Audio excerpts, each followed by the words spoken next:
স্বাস্থ্যকর dinner recipe বানাতে চাইলে আপনারা এই রেসিপিটা অবশ্যই ট্রাই করতে পারেন। তার জন্য আমরা এখানে 3টে ডিম নিয়ে নেব, আর এর মধ্যে 150 গ্রাম টক দই দিয়ে দেবো, 1 চামচ লবণ দেবো, 1 চামচ গোলমরিচ গুঁড়ো, হাফ চামচ বেকিং পাউডার, 1 চামচ চিনি দিয়ে ভালো করে ডিমের সঙ্গে এগুলো মিশিয়ে নেব।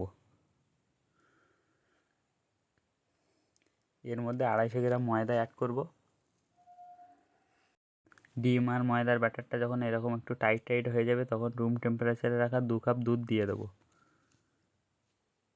তারপরে সুন্দর করে মাখিয়ে নেওয়ার পরে 10 মিনিট ঢেকে রেখে দিলে ব্যাটারটা এরকম সুন্দর স্মুথ হয়ে যাবে। আমরা এর মধ্যে কিছু ভেজিটেবল অ্যাড করব। তার জন্য নিয়েছি সবুজ ক্যাপসিকাম, লাল ক্যাপসিকাম, একটা টমেটো কুচি, 2টো পেঁয়াজ কুচি আর 2টো আলু সুন্দর করে কুচিয়ে নিয়েছি, সেটাও দিয়ে দেবো এর মধ্যে।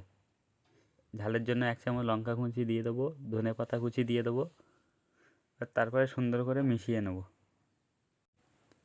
আমাদের স্বাস্থ্যকর ডিনার রেসিপির ব্যাটারটা একদম তৈরি হয়ে গেছে। চলুন তাহলে আমরা ভেজে নিই। প্যানটা গরম বসিয়ে দিয়েছি, তার মধ্যে সাদা তেল দিয়ে দেবো।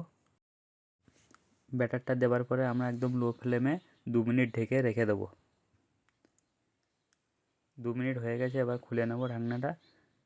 দেখুন কত সুন্দর কালার এসেছে। আবার 2 মিনিট ঢাকা দিয়ে রেখে দেবো। আমাদের ডিনার রেসিপি একদম পারফেক্টভাবে রেডি হয়ে গেছে। আমাদের টোটাল টাইম লেগেছে 4 মিনিট। ভিডিওটি ভালো লাগলে লাইক করবেন, সাবস্ক্রাইব করবেন।